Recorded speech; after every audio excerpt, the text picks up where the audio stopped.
In May 1984, the Ambassador Foundation sponsored the first ever American tour by children from the People's Republic of China.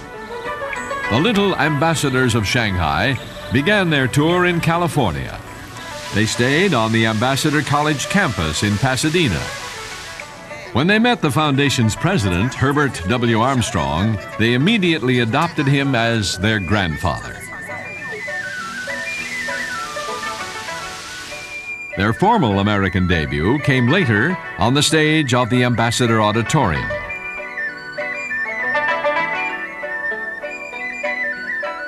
The children presented a program of traditional Chinese music and dance in many locations across the country.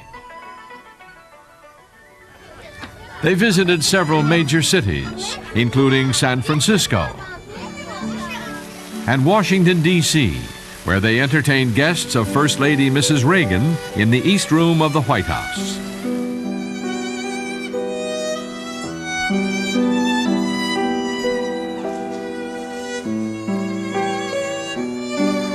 The children visited the famous sites and historical monuments of America's capital city before their appearance at the John F. Kennedy Center for the Performing Arts. This historic first tour by these little ambassadors from Shanghai was a milestone in the development of renewed friendship between two great nations. At the conclusion of each performance, the Chinese children were joined on the stage by children from Imperial School in Pasadena. It underscored the importance of teaching children to work in harmony and cooperation if the world is ever to live in peace.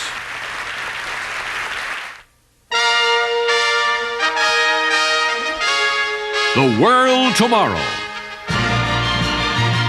The Worldwide Church of God presents Herbert W. Armstrong, internationally recognized Ambassador for World Peace, visiting prominent leaders around the globe, discussing the cause of world problems, and proclaiming the good news of the world tomorrow. Ladies and gentlemen, Herbert W. Armstrong. Prior to the visit of the Chinese children to the United States, I had been invited for the second time to come to China as a guest of the People's Republic for a meeting, a personal meeting with Deng Xiaoping, the unquestioned ruler over 1/4 of all of the people on the face of this earth. However, I was not able to make the trip until after the Chinese children had appeared here in the United States. And when I did, I wanted to especially talk to them in China about the importance of the educating and the training of children who will be the citizens ruling the world and the leaders in the world within the next couple of decades.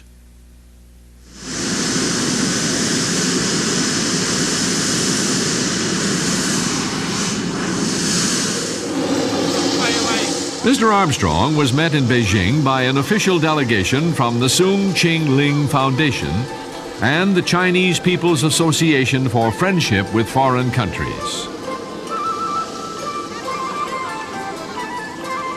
Later that day, at a reception at the Great Hall of the People, Mr. Armstrong was welcomed by Madame Kang Keching.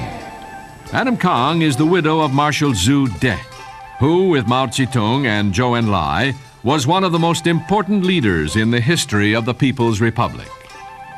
After her husband's death, Madame Kang continued to work for her country and is considered to be China's first lady today. She is responsible for the well-being of all of China's children and is the head of the Chinese Women's Federation. She serves as chairman of the Soong Ching Ling Foundation, one of China's leading children's educational and cultural organizations. Mr. Armstrong and his party were guests at a banquet held in their honor. The toast of welcome was given by Madame Kang Keching. Mr. Armstrong then replied, May I propose a toast to Madam Kong? The things that she has enunciated, that she stands for, the children and world peace. And world peace will have to come beginning with the children, because they are the citizens of tomorrow. In just 10, 15, 20 years, they will be the adults that will be in charge of all of our countries. And they are most important. And I'm so glad for the interest that you have in the children and all the young people. A key event in Mr. Armstrong's 6 days in China was a meeting with Deng Xiaoping in the Great Hall of the People. The Chinese leaders have placed great emphasis on the cultural and educational needs of their country's hundreds of millions of children, and Deng Xiaoping serves as honorary chairman of the Soong Ching Ling Foundation. Mr. Armstrong presented the Chinese leader with a gift of Steuben crystal and a pictorial album of the Chinese Children's Tour of America. Deng Xiaoping discussed with Mr. Armstrong the future of China and the problems of achieving lasting world peace. Mr. Armstrong then explained that peace will only come through proper education, and particularly the education of children. Mr. Armstrong and his party later visited the home of the late Madam Soong Ching Ling, after whom the Chinese Children's Foundation is named. Madam Soong Ching Ling was the widow of Sun Yat-sen, the first president and founder of modern China. After Sun Yat-sen died in 1925, his widow, Soong Ching Ling, never remarried. She devoted the rest of her life to the service of her country.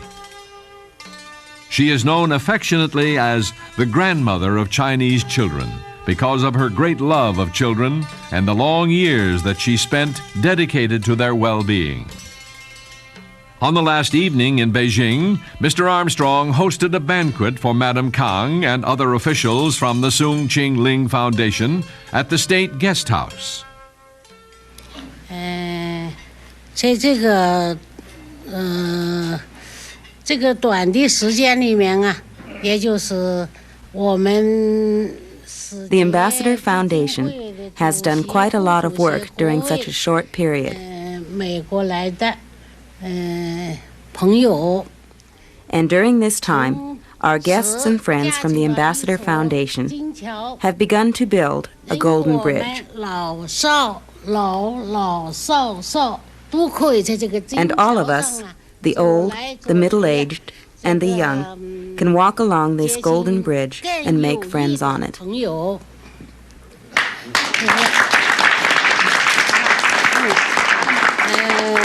可以吧？祝大家呀身体健康。 And to the health of all the friends present today. 干杯！哦，坐下。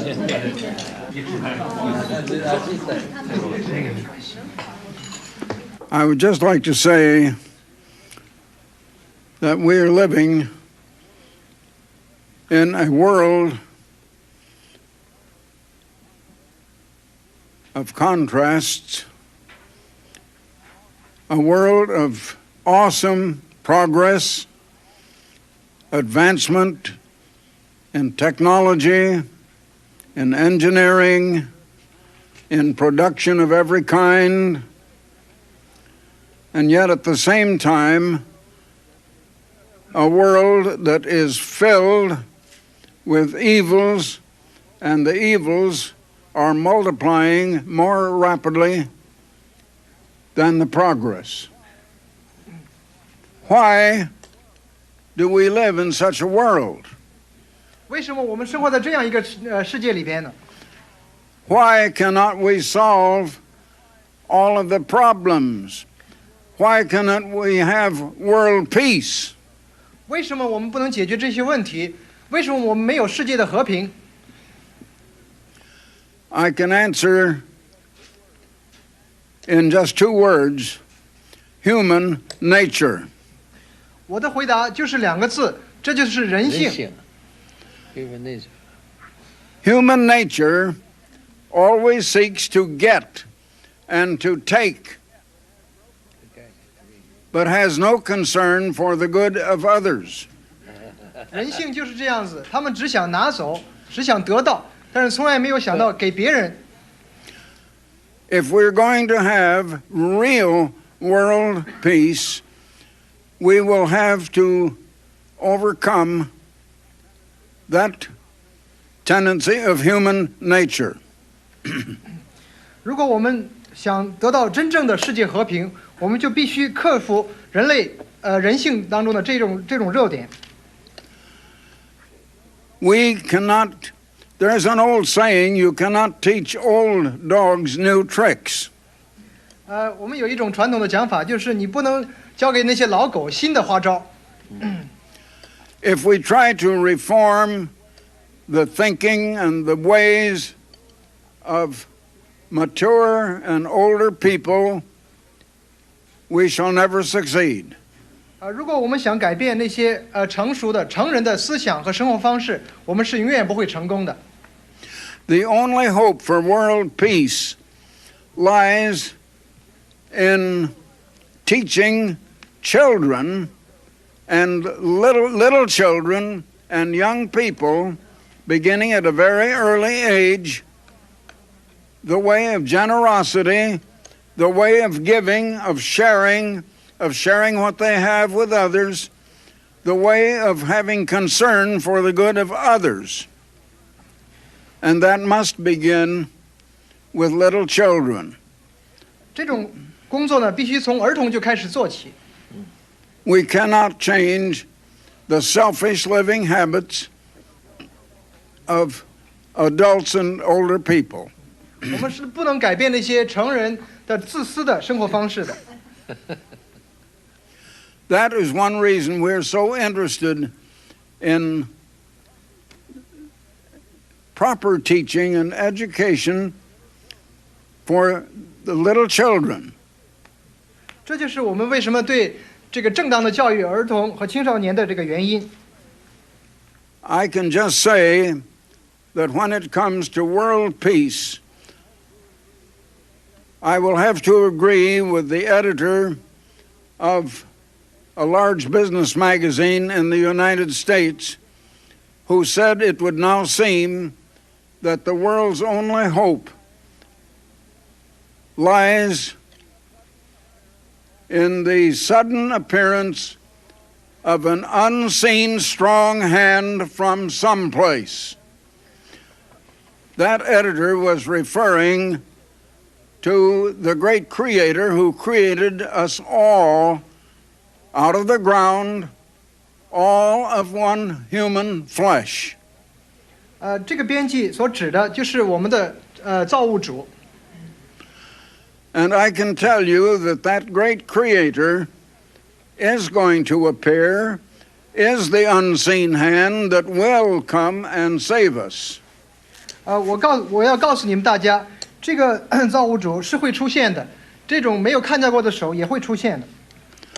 But even then, he will have to begin with the teaching of little children and teaching them to grow up until we all come to have a different nature of caring for other people, of having a real care and concern for the good of other people instead of just selfishness for our own selves. Now that day will come, but meanwhile, we must work every way we can for peace the best we can. Our efforts now are not going to bring peace immediately. It is going to take generations. But in time, world peace is going to come. I just wanted to give that message. And that is why we are interested with you in world peace among people, among nations, the best way we can now. and why we're so much interested in the teaching of young children and young people. Therein is our only hope for the future. The next day, Mr. Armstrong flew to Shanghai, China's largest city and one of the great cities of the world. It is a major port, manufacturing, and commercial center.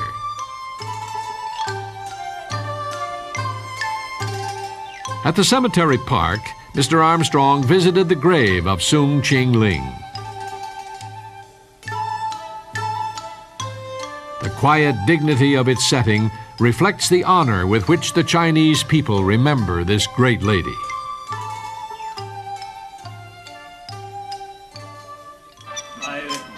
Next morning, Mr. Armstrong met Wang Daohan, the mayor of Shanghai. The mayor presented Mr. Armstrong with a tapestry depicting scenes of Chinese life during the Tang Dynasty. Following the reception, a luncheon was held in his honor. Mr. Chairman, 我们知道主席先生，你们在北京和我们的邓小平主席有了很好的谈话。We know that you had a very good talk with our chairman Deng Xiaoping in Beijing. 而这个谈话的主要的内容谈到世界和平，谈到儿童福利，而这些事情也是我们全国人民所关心的和我们上海人民所关心的事情。We know that you have talked with Mr. Deng on the world peace and on welfare of the children. These topics we attach great importance both by the Chinese people and people in our city. 我提议我们大家举杯，为我们中美两国人民的友谊，为阿姆斯特朗先生的他的长寿，为在座的各位贵宾们的健康。Would you all raise your glasses and join me in a toast to the friendship between the peoples of China and the United States, to the longevity of Mr. Armstrong, and to the health of all the other American guests present here. Cheers. Cheers.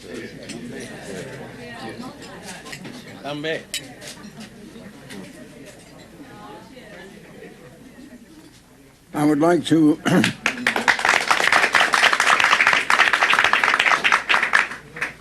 to respond with a toast to the Honorable Mayor of your city, Mr. Wong. 我想，刚才汪市长阁下，做了酒，我想也来，做一个酒。And I certainly want to congratulate the city on its interest in children and in culture and in all of the things that make toward peace. And if we are to have peace, it must begin with the little children. We must begin to teach little children to give instead of just to take. Now, when you sent the little ambassadors from Shanghai to the United States, there were lovable children. And they were the best ambassadors that the nation of China could possibly have sent. They did you great credit. They won sympathy and love and friendship, and they helped toward peace. They are talented. They're very talented young children, and they're also very lovable.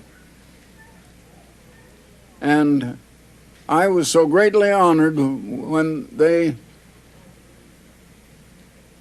called me their grandfather. And I call them my Chinese grandchildren. and I hope to see them this afternoon. I love them. The Shanghai Children's Palace was established 30 years ago by Madam Sung Ching Ling.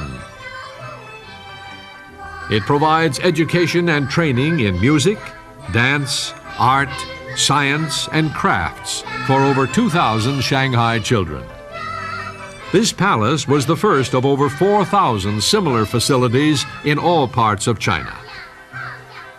It was from this Shanghai Children's Palace that the children were selected to tour the United States.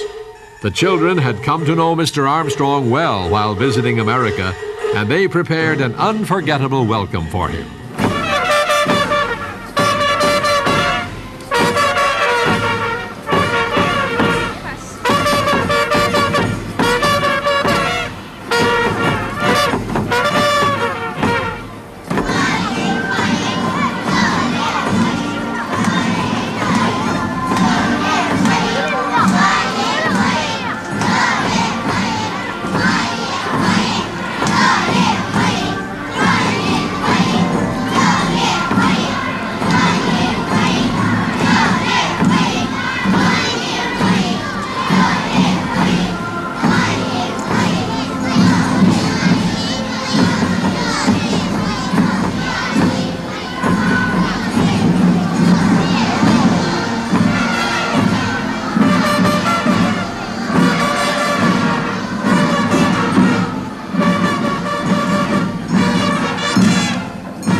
On his final evening in China, Mr. Armstrong was honored at a dinner at the Jinjiang Club in Shanghai by Mayor Wang and other Chinese officials who had helped him in his memorable 6 days in the People's Republic of China.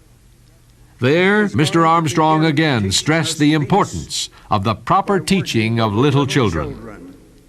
The reason for all of the troubles in the world could be stated in just 2 words: human nature. And human nature is an acquired type of attitude and intention of mind. We were not born with human nature, we acquired it after we were born. The best hope that we humans have of bringing world peace does not come just alone from our efforts as adults, but is going to come through the training of little children before they acquire this human nature, and teaching them to be generous and to give. So I am so happy that our foundations are joining hands together to work not only for world peace, but also to promote everything we can for the teaching and the training and culture of little children. And now, before closing this program, I want to tell you once again about the magazine we publish, Youth 85. Youth 85. I wish there had been a magazine like this when I was a teenager. Youth 85 is a magazine of intense interest to youths of all ages up to 92, my own age. I find it exceedingly interesting, and it's educational as well as entertaining. It covers sports. It covers the activities of youth. It's a full-color magazine, profusely illustrated. Now, there's no subscription price. You don't have enough money to buy a subscription, but you may have a copy just for subscribing. That's all you need to do. Now, also, I want to offer you a booklet that I've offered 2 or 3 times on this program. The booklet is titled Never Before Understood: Why Humanity Cannot Solve Its Problems. It's something that has never been understood, why people cannot solve their problems. You need to have that booklet. Then another magazine, which I think is the most important magazine in the world today, and one of the largest circulated magazines on the face of the earth, The Plain Truth. The Plain Truth, a magazine of understanding. Circulation is now well over 7 million copies every month. It's also a handsome magazine in full color, well illustrated, a leading magazine in every sense of the word, a magazine covering world news, where it's leading, giving you an understanding of the news in the world, of what is happening every day. You can really understand and know that you understand what is taking place in the world and where it's leading. There is no magazine like The Plain Truth. It is unique in every way, and there is no subscription price. There is no charge for the booklet. There's no subscription price for either magazine. Now, you just send your request to me, Herbert W. Armstrong, at Pasadena, California. If you write, the zip code is 91123. But better yet, go to the telephone and make a toll-free call. There's no charge for this either. It's toll-free. And you call 1-800-423-4444. You dial 1 first, of course, then 800-423-4444. So until next time, Herbert W. Armstrong, goodbye, friends. For the free literature offered on this program, write Herbert W. Armstrong, Pasadena, California, 91123. In Canada, Box 44, Vancouver, BC. Or in the continental United States, you may call this toll-free number, 1-800-423-4444. In Alaska and Hawaii only, call collect 1-818-304-6111. If the lines are busy, please try again in 10 to 15 minutes. The preceding program and all literature were produced and sponsored by the Worldwide Church of God.